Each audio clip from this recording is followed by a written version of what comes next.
कैलाश पर्वत के ध्यानी की अर्धांगिनी माँ सती पार्वती को ही शैलपुत्री, ब्रह्मचर्नी, चंद्रघट्टा, कृष्णमांडा, स्कंदमाता, कात्यायनी, कालरात्रि, महागौरी, सिद्धदात्री आदि नामों से जाना जाता है।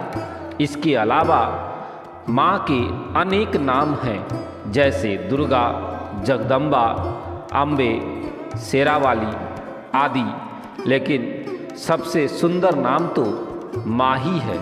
तो आइए आज हम जानेंगे नवरात्र में 9 देवी के 9 अलग अलग रूपों के बारे में। माँ का पहला रूप है देवी शैलपुत्री की। नवरात्रि में दुर्गा पूजा के अवसर पर दुर्गा देवी के 9 रूपों का पूजा उपासना बहुत ही विधि विधान से की जाती है। इन रूपों के पीछे तात्विक अवधारणाओं का परिज्ञान धार्मिक, सांस्कृतिक और सामाजिक विकास के लिए आवश्यक है। तो हम जानते हैं माँ शैलपुत्री के बारे में। माँ दुर्गा को सर्वप्रथम शैलपुत्री के रूप में पूजा जाता है। हिमालय के वहाँ पुत्री के रूप में जन्म लेने के कारण उनका नामकरण हुआ शैलपुत्री। इनका वाहन वृषभ है, इसलिए यह देवी वृषारूढ़ा के नाम से भी जानी जाती है। इस देवी ने दाएं हाथ में त्रिशूल धारण कर रखा है और बाएं हाथ में कमल सुशोभित है। यह देवी प्रथम दुर्गा है। यही सती के नाम से भी जानी जाती है। उनकी एक मार्मिक कहानी है। एक बार जब प्रजापति ने यज्ञ किया तो इसमें सारे देवताओं को निमंत्रित किया, भगवान शंकर को नहीं। सती यज्ञ में जाने के लिए विकल हो उठी। शंकर जी ने कहा, सारे देवताओं को निमंत्रित किया गया है, उन्हें नहीं, ऐसे में वहाँ जाना उचित नहीं है। सती का प्रबल आग्रह देख शंकर जी ने उन्हें यज्ञ में जाने की अनुमति दे दी। सती जब घर पहुंची तो सिर्फ माँ ने ही उनका स्नेह किया। बहनों की बातों में व्यंग और उपहास के भाव थे। भगवान शंकर के प्रति भी तिरस्कार का भाव था। दक्ष ने भी उनके प्रति अपमानजनक वचन कहे। इससे सती को कलेश पहुंचा। वे अपने पति का यह अपमान न सह सकी और योगिनी द्वारा अपने को जलाकर ही भस्म कर लिया। इस दारुण दुख से व्यथित होकर शंकर भगवान ने उस यज्ञ का विध्वंस करा दिया। यही सती अगले जन्म में शैलराज हिमालय की पुत्री के रूप में जन्मी और शैलपुत्री कहलाई। पार्वती और हेमवती भी इसी देवी के अन्य नाम हैं। शैलपुत्री का विवाह भी भगवान शंकर से हुआ। शैलपुत्री शिव जी की अर्धांगिनी बनी। इनका महत्व और शक्ति अनंत है। नवरात्रि के पहले दिन माँ के इस रूप की पूजा अर्चना होती है। गाय पर सवार माँ शैलपुत्री चंद्रमा का धारण करती है। धार्मिक मान्यताओं के अनुसार माँ शैलपुत्री की आराधना करने से जातक की कुंडली में चंद्र दोष ठीक होता है। दूसरी हमारी देवी है माँ ब्रह्मचारिणी। नवदुर्गा के दूसरे स्वरूप माँ ब्रह्मचारिणी की पूजा करने से ज्ञान और वैराग्य की प्राप्ति होती है। शास्त्रों में माँ एक रूप की पूजा विधि और कथा का महत्व बताया गया है। माँ ब्रह्मचारिणी की कथा जीवन में कठिन क्षणों में भक्तों को संबल देती है। ब्रह्मचारिणी का अर्थ तप की चरनी यानी तप का आचरण करने वाली देवी का यह रूप पूर्ण ज्योतिमय और अत्यंत भव्य है। माँ के दाएं हाथ में जप की माला और बाएं हाथ में कमंडल धारण किया गया है। पूर्व जन्म में इस देवी ने हिमालय के घर पुत्री रूप में जन्म लिया था और नारद जी के उपदेश से भगवान शंकर को पति रूप में प्राप्त करने के लिए घोर तपस्या की थी। इस कठिन तपस्या के कारण इन्हें तप ऋषिनी अर्थात ब्रह्मचारिणी के नाम से जाना गया। 1000 वर्ष तक इन्होंने केवल फल फूल खाकर बिताए और 100 वर्षों तक केवल जमीन पर रहकर शाक पर निर्वाह किया। कुछ दिनों तक कठिन उपवास रखे और खुले आकाश के नीचे वर्षा और धूप के घोर कष्ट सहे। 3000 वर्ष तक टूटे हुए बिल्व पत्र खाए और भगवान शंकर की आराधना करती रही। इसके बाद तो उन्होंने सूखे बिल्व पत्र खाना भी छोड़ दिया। कई हजार वर्ष तक निर्जल और निराहार रहकर तपस्या करती रही। पत्तों को खाना छोड़ देने के कारण ही इनका नाम अर्पणा नाम पड़ गया। कठिन तपस्या के कारण देवी का शरीर एकदम छीन हो गया। देवता, ऋषि, सिद्धिगण, मुनि सभी ने ब्रह्मचारिणी की तपस्या को अभूतपूर्व पुण्यकृत बताया, सराहना की और कहा, हे देवी, आज तक किसी ने इस तरह की कठोर तपस्या नहीं की। यह आपसे ही संभव थी। आपको मनोकामना परिपूर्ण होगी और भगवान चंद्रमौली शिव जी तुम्हें पति के रूप में प्राप्त होंगे। अब तपस्या छोड़कर घर लौट जाओ। जल्द ही आपके पिता आपको लेने आ रहे हैं। लेकिन माँ ने तब तक तप समाप्त नहीं किया जब तक स्वयं शिव जी ने उन्हें साक्षात दर्शन न दिए। उन्हें आशीर्वाद मिलने के उपरांत ही माँ अपने घर की ओर प्रस्थान की। माँ की कथा का सार यह है कि जीवन में कठिन संघर्षों में भी मन विचलित नहीं होना चाहिए। माँ ब्रह्मचारिणी देवी की कृपा से सर्व सिद्धि प्राप्त होती है। नवरात्रि के दूसरे दिन माँ ब्रह्मचारिणी की पूजा अर्चना होती है। माँ का यह स्वरूप मंगल गृह का स्वामी है। ब्रह्मचारिणी माँ की पूजा करने से लोगों की कुंडली में मंगली दोष का प्रभाव कम होता है। नवरात्रि के तीसरे दिन माँ चंद्रघट्टा स्वरूप की पूजा होती है। चंद्रघट्टा देवी का स्वरूप तपे हुए स्वर्ण के समान कांतिमय है। चेहरा शांत एवं सौम्य है और मुख पर सूर्यमंडल की आभा छिटक रही होती है। माता के सिर पर अर्ध चंद्रमा मंदिर के घंटे के आकार में सुशोभित हो रहा, जिसके कारण देवी का नाम चंद्रघट्टा हो गया। आपने इस रूपों से माता देवगण, संतों एवं भक्त जन के मन को संतोष एवं प्रसन्न प्रदान करती है। माँ चंद्रघट्टा अपने प्रिय वाहन सिंह पर आरूढ़ होकर अपने 10 हाथों में खंडल, तलवार, ढाल, गदा, पास, त्रिशूल, चक्र, धनुष भरे हुए तरकस लिए मंद मंद मुस्कुरा रही होती है। इस देवी की कृपा से साधक को अलौकिक वस्तुओं का दर्शन होता है, दिव्य सुगंधियों का अनुभव होता है और कई तरह की ध्वनियाँ सुनाई देने लगती है। इन क्षणों में साधक को बहुत सावधान रहना चाहिए। इस देवी की आराधना से साधक में वीरता और निर्भयता के साथ ही सौम्यता और विनम्रता का विकास होता है।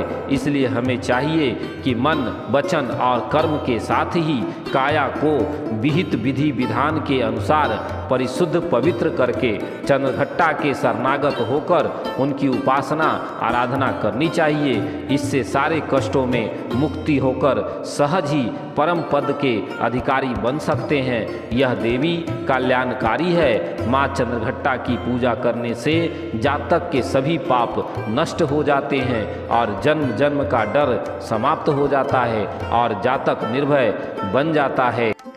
नवरात्रि के चौथे दिन देवी को कुसमांडा के रूप में पूजा जाता है। अपनी मंद हल्की हंसी के द्वारा अंड यानी ब्रह्मांड को उत्पन्न करने के कारण इस देवी को कुसमांडा नाम से अभिहित किया गया है। इस देवी के 8 भुजाएं हैं, इसलिए यह देवी अष्टभुज भी कहलाती है। इनके 7 हाथों में क्रमशः कमंडल, धनुष, बाण, कमल पुष्प, अमृत पूर्ण कलश, चक्र तथा गदा है। 8वें हाथ में सभी सिद्धियों और निधियों को देने वाली जपमाला है। इस देवी का वाहन सिंह है और इन्हें कुम्हारे की बलि प्रिय है। संस्कृत में कुम्हारे को कुसमांडा कहते हैं, इसलिए देवी को कुसमांडा कहते हैं। पौराणिक कथा के अनुसार जब सृष्टि नहीं थी, चारों तरफ अंधकार ही अंधकार था, तब इस देवी ने अपने ईर्षत हास्य से ब्रह्मांड की रचना की थी। इसलिए इसे सृष्टि का आदि स्वरूपा या आदि शक्ति कहा गया है। इस देवी का वास सूर्यमंडल के भीतर लोक में है। सूर्यलोक में रहने की शक्ति क्षमता केवल इन्हीं में है। इसलिए इनके शरीर की कांति और प्रभा सूर्य के भांति ही दैदीप्यमान है। इनके ही तेज से दसों दिशाएं आलोकित है। ब्रह्मांड के सभी वस्तुओं और प्राणियों में इन्हीं का तेज व्यापक है। अंचल और पवित्र मन से नवरात्रि के चौथे दिन इस देवी की पूजा आराधना करना चाहिए। इससे भक्तों को रोग और शोकों का नाश होता है तथा उसे आयु, यश और बल और आरोग्य प्राप्त होता है। ये देवी अल्पयत सेवा और भक्ति से ही प्रसन्न होकर आशीर्वाद देती है। सच्चे मन से पूजा करने वाले सुगमता से परम पद प्राप्त होता है। विधि विधान से पूजा करने पर भक्त को कम समय में ही कृपा का सूक्ष्म भाव अनुभव होने लगता है। ये देवी अधियों व्याधियों से मुक्त कराती है और उसे सुख समृद्धि और उन्नति प्रदान करती है। अंततः इस देवी की उपासना में भक्तों को सदैव तत्पर रहना चाहिए। नवरात्रि के चौथे दिन माँ कुष्मांडा की पूजा अर्चना की जाती है। कुष्मांडा माँ सूर्य से संबंधित दोषों को ठीक करती है। जिन जातकों के कुंडली में सूर्य नीच का हो उन्हें माँ कुष्मांडा की पूजा करना जरूरी है। नवरात्रि के 5वें दिन माँ दुर्गा के स्कंद माता स्वरूप की पूजा की जाती है। स्कंद माता का रूप सौंदर्य, आदित्य, आभा के लिए शुभ्र वर्ण का होता है। वात्सल्य की मूर्ति है स्कंद माता। मान्यता अनुसार संतान प्राप्ति हेतु माँ स्कंद माता की पूजा की जाती है। पहाड़ों पर रहकर सांसारिक जीवों में नव चेतना का निर्माण करने वाली स्कंद माता कहते हैं कि इनकी कृपा से मूढ़ भी ज्ञानी हो जाता है। स्कंद कुमार कार्तिकेय की माता के कारण इन्हें स्कंद माता नाम से अभिहित किया गया है। इसके विग्रह में भगवान स्कंद बाल रूप में इनकी गोद में विराजित हैं। इस देवी के 4 भुजाएं हैं। ये दाईं तरफ की ऊपर वाली भुजा से स्कंद को गोद में पकड़े हुए है। नीचे वाली भुजा में कमल का पुष्प है। बाईं तरफ ऊपर वाली भुजा में बरद मुद्रा में है और नीचे वाली भुजा में कमल पुष्प है। इसका वर्ण एकदम शुभ्र है। ये कमल के आसन पर विराजमान रहती है, इसलिए इन्हें पदासन भी कहा जाता है। सिंह इनका वाहन है। कुमार कार्तिकेय की रक्षा के लिए जब माता पार्वती क्रोधित होकर आदि शक्ति रूप में प्रकट हुई तो इंद्र भय से कांपने लगे। इंद्र अपने प्राण बचाने के लिए देवी से क्षमा याचना करने लगे। कुमार कार्तिकेय का एक नाम स्कंद भी है, इसलिए माता को मनाने के लिए इंद्र देवताओं सहित स्कंद माता नाम से देवी की स्तुति करने लगे और उनकी इसी रूप में पूजन किया गया। इस समय से ही देवी अपने 5वें स्वरूप में स्कंद माता रूप में जानी गई और नवरात्रा के 5वें दिन इनकी पूजा का विधान तय हो गया। शास्त्रों में भी इसका काफ़ी महत्व बताया गया है। नवरात्रि के 6ठे दिन माँ कल्याणी की पूजा की जाती है। इनकी उपासना और आराधना से भक्तों को बड़ी आसानी से अर्थ, धर्म, काम और मोक्ष चारों फल की प्राप्ति होती है। उसके रोग, शोक, संताप और भय का नष्ट हो जाता है। जन्मों के समस्त पाप भी नष्ट हो जाते हैं। माँ दुर्गा की 6वीं शक्ति कल्याणी की उपासना करने से परम पद की प्राप्ति होती है। इनकी 4 भुजाएं हैं। दाईं तरफ का ऊपर वाला हाथ अभय मुद्रा में है तथा नीचे वाला हाथ वर मुद्रा में है। माँ के बाईं तरफ के ऊपर वाले हाथ में तलवार व नीचे वाले हाथ में कमल का फूल सुशोभित है। इनका वाहन भी सिंह है। इनका स्वरूप अत्यंत भव्य और दिव्य है। ये स्वर्ण के समान चमकीली और भास्वर हैं। इस देवी के नवरात्रि में 6ठे दिन पूजा जाता है। कात्यायन में विश्व प्रसिद्ध महर्षि कात्यायन ने भगवान पराम्बा की उपासना की, कठिन तपस्या की। इनकी इच्छा थी कि उन्हें पुत्री प्राप्त हो। माँ भगवती ने उनके घर पुत्री के रूप में जन्म लिया, इसलिए यह देवी कात्यायनी कहलाई। इनका गुण शोध कार्य है, इसलिए इस वैज्ञानिक युग में कात्यायनी का महत्व सर्वाधिक हो जाता है। इनकी कृपा से ही सारे कार्य पूरे हो जाते हैं। ये वैद्यनाथ नामक स्थान पर प्रकट होकर पूजी गई। माँ कात्यायनी अमोघ फलदायिनी है। भगवान कृष्ण को पति के रूप में पाने के लिए ब्रज में गोपियों ने इन्हीं की पूजा की थी। यह पूजा कालिंदी यमुना के तट पर की गई थी, इसलिए ये ब्रज मंडल की अधिष्ठानी देवी के रूप में प्रतिष्ठित है। माँ कात्यायनी शत्रु हंता है, इसलिए इनकी पूजा करने से शत्रु पराजित होते हैं और जीवन सुखमय बनते हैं। जबकि माँ कात्यायनी की पूजा करने से कुंवारी कन्याओं का विवाह होता है। नवरात्रि के छठे दिन भक्त का मन अग्रय चक्र पर केंद्रित होना चाहिए। अगर भक्त खुद को पूरी तरह से माँ कात्यायनी को समर्पित कर दे तो माँ कात्यायनी उसे अपना असीम आशीर्वाद प्रदान करती है। नवरात्रि के 7वें दिन यानी महासप्तमी को माता कालरात्रि की पूजा की जाती है। जैसा उनका नाम है वैसा ही उनका रूप है। खुले बालों में अमावस की रात से भी काली माँ कालरात्रि की छवि देखकर ही भूत प्रेत भाग जाते हैं। माँ का वर्ण काला है। इस देवी के 3 नेत्र हैं। ये तीनों नेत्र ब्रह्मांड के समान गोल हैं। इनकी सांसें में अग्नि निकलती रहती है। ये गंधर्व की सवारी करती है। ऊपर उठे हुए दाहिने हाथ की वर मुद्रा भक्तों को वर देती है। दाहिने ही तरफ का नीचे वाला हाथ अभय मुद्रा में है, यानी भक्तों हमेशा निडर निर्भय रहो। नाम से ही अभिव्यक्त होता है कि माँ दुर्गा का यह 7वीं शक्ति कालरात्रि के नाम से जानी जाती है, अर्थात जिनके शरीर का रंग घने अंधकार की तरह एकदम काला है। नाम से ही जाहिर है कि इनका रूप भयानक है। सिर के बाल बिखरे हुए हैं और गले में विद्युत की तरह चमकने वाली माला है। बाईं तरफ के ऊपरे वाले हाथ में लोहे का कांटा तथा नीचे वाले हाथ में खड्ग है। कथा के अनुसार दैत्य शुभ निशुंभ और रक्त बीज ने तीनों लोक में हाहाकार मचा रखा था। इससे चिंतित होकर सभी देवतागण शिव जी के पास गए। शिव जी ने देवी पार्वती से राक्षसों का वध कर अपने भक्तों की रक्षा करने को कहा। शिव जी की बात मानकर पार्वती जी ने दुर्गा का रूप धारण किया और शुंभ निशुंभ का वध कर दिया। परंतु जैसे ही दुर्गा जी ने रक्त बीज को मारा, उसके शरीर से निकले रक्त से लाखों रक्त बीज उत्पन्न हो गए। इसे देख दुर्गा जी ने अपने तेज से कालरात्रि को उत्पन्न किया। इसके बाद जब दुर्गा जी ने रक्त बीज को मारा तो उसके शरीर से निकलने वाले रक्त को कालरात्रि ने अपने मुख में भर लिया और सबका गला काटते हुए रक्त बीज का वध कर दिया। इनका रूप भले ही भयंकर हो, लेकिन ये सदैव शुभ फल देने वाली माँ है, इसलिए ये शुभंकरी कहलाई। अर्थात इनसे भक्तों को किसी भी प्रकार से भयभीत या आंतिक होने की कतई आवश्यकता नहीं है।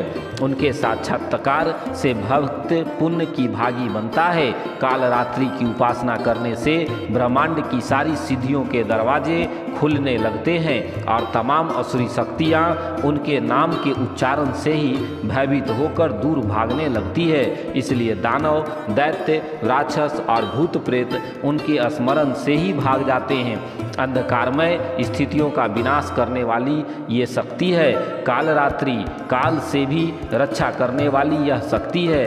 ये ग्रह बाधाओं को भी दूर करती है और अग्नि, जल, जंतु, शत्रु और रात्रि भय दूर हो जाते हैं। इनकी कृपा से भक्त हर तरह के भय से मुक्त हो जाते हैं। नवरात्रि के 8वें दिन महागौरी शक्ति की पूजा की जाती है। नाम से प्रकट है कि इनका रूप पूर्णतः गौर वर्ण है। इनकी उपमा शंख, चंद्र और कुंद के फूल से दी गई है। अमोघ फलदायिनी है महागौरी।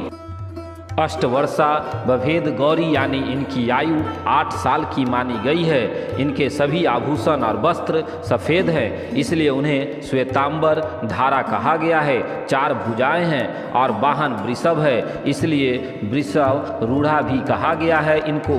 इनके ऊपर वाला दाहिना हाथ अभय मुद्रा है तथा नीचे वाला हाथ त्रिशूल धारण किए हुए है। ऊपर वाले बाएं हाथ में डमरू धारण कर रखा है माने और नीचे वाले हाथ वर मुद्रा में है।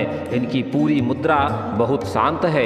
पति रूप में शिव को प्राप्त करने के लिए महागौरी ने कठोर तपस्या की थी। इस वजह से इनके शरीर काला पड़ गया, लेकिन तपस्या से प्रसन्न होकर भगवान शिव ने इनके शरीर को गंगा के पवित्र जल से धोकर कांतिमय बना दिया। उनका रूप गौर वर्ण का हो गया, इसलिए ये महागौरी कहलाई। ये अमोघ फलदायिनी है और इनकी पूजा से भक्तों के सभी कलेश दूर हो जाते हैं, पूर्व संचित पाप भी नष्ट हो जाते हैं। महागौरी का पूजन अर्चन उपासना आराधना कल्याणकारी है। इनकी कृपा से अलौकिक सिद्धियां भी प्राप्त होती है। नवरात्रि के 8वें दिन माँ महागौरी की पूजा करने का प्रचलन है। माँ महागौरी राहु के स्वामिनी मानी जाती है। जो जातक नवरात्रि के 8वें दिन माँ महागौरी की पूजा अर्चना करते हैं, उनको जन्म पत्री का राहु दोष समाप्त होता है। माँ दुर्गा की 9वीं शक्ति का नाम सिद्धिदात्री है। ये सभी प्रकार के सिद्धियों को दान देने वाली है। नवरात्रि पूजन के 9वें दिन इनकी उपासना की जाती है। इस दिन शास्त्रीय विधि विधान और पूर्ण निष्ठा के साथ साधना करने वाले साधक को सभी सिद्धियां की प्राप्ति हो जाती है। सृष्टि में कुछ भी उसके लिए आगम्य नहीं रह जाता है। ब्रह्मांड पर पूर्ण विजय प्राप्त करने के सामर्थ्य उसमें आ जाती है। नव दुर्गाओं में माँ सिद्धिदात्री अंतिम है। या देवी सर्वभूतेषु माँ सिद्धिदात्री रूपेण संस्थिता नमस्तस्यै नमस्तस्यै नमस्तस्यै नमो नमः। यानी हे माँ सर्वत्र विराजमान और माँ सिद्धिदात्री के रूप में प्रसिद्ध अम्बे, आपको मेरा बार बार प्रणाम है। या माँ मैं आपके बारंबार प्रणाम करता हूँ। हे माँ मुझे अपनी कृपा का पात्र बनाओ। माँ सिद्धिदात्री 4 भुजाओं वाली है। इनका वाहन सिंह है। ये कमल पुष्प पर भी आसीन होती है। इनके दाहिने तरफ नीचे वाले हाथ में कमल पुष्प है। मार्कंडेय पुराण के अनुसार 8 सिद्धियां हैं: अनिमा, महिमा, गरिमा, लघिमा, प्राप्ति, प्राकम्य, स्तुतिव और वशिष्ठ। माँ सिद्धिदात्री भक्तों और साधकों को ये सभी सिद्धियां प्रदान करने में सामर्थ्य है। देवी पुराण के अनुसार भगवान शिव ने इनकी कृपा से ही इन सिद्धियों को प्राप्त किया था। इनकी अनुकंपा से ही भगवान शिव का आधा शरीर देवी का हुआ था। इसी कारण वे लोक में अर्धनारीश्वर के नाम से प्रसिद्ध हुए। प्रत्येक मनुष्य का यह कर्तव्य है कि वह माँ सिद्धिदात्री की कृपा प्राप्त करने का निरंतर प्रयत्न करे, उनकी आराधना की और अग्रसर हो। उनकी कृपा से अनंत दुख रूप संसार में निर्लिप्त रहकर सारे सुखों का भोग करता हुआ वह मोक्ष प्राप्त कर सकता है। सिद्धिदात्री माँ की कृपा पात्र भक्त के भीतर कोई ऐसी कामना शेष बचती ही नहीं है जिसे वह पूर्ण करना चाहे। वह सभी सांसारिक इच्छाओं आवश्यकताओं और अस्पृश्य से ऊपर उठकर मानसिक रूप से माँ भगवती को दिव्य लोकों में विचरण करता हुआ उनके कृपा रस पीयूष का निरंतर पान करता हुआ विषय भोग शून्य हो जाता है। माँ भगवती का परम सानिध्य ही उसका सर्वस्व हो जाता है। इस परम पद को पाने के बाद उसे अन्य किसी भी वस्तु की आवश्यकता नहीं रह जाती। माँ के चरणों में यह सानिध्य प्राप्त करने के लिए हमें निरंतर नियमित रहकर उनकी उपासना करनी चाहिए। माँ भगवती का स्मरण ध्यान पूजा हमें इस संसार की आसरता का बोध कराते हुए वास्तविक परम शांतिदायक अमृत पद की ओर ले जाने वाला है। आज के युग में इतना कठिन तप जो कोई भी करता है वह माँ के कृपा का पात्र बनता ही है। अन्य 8 दुर्गाओं की पूजा उपासना शास्त्रीय विधि विधान के अनुसार करते हुए भक्त दुर्गा पूजा के 9वें दिन इनकी उपासना में प्रवृत्त होते हैं। इन सिद्धिदात्री माँ की उपासना पूर्ण कर लेने के बाद भक्तों और साधकों की लौकिक परलौकिक सभी प्रकार की कामनाओं की पूर्ति हो जाती है। 9वीं के दिन माँ सिद्धिदात्री की पूजा की जाती है। देवी के इस स्वरूप को केतु ग्रह के स्वामिनी माना गया है। जो जातक नवमी के दिन माँ सिद्धिदात्री की पूजा अर्चना करते हैं उनके जीवन में केतु का दोष हट जाता है।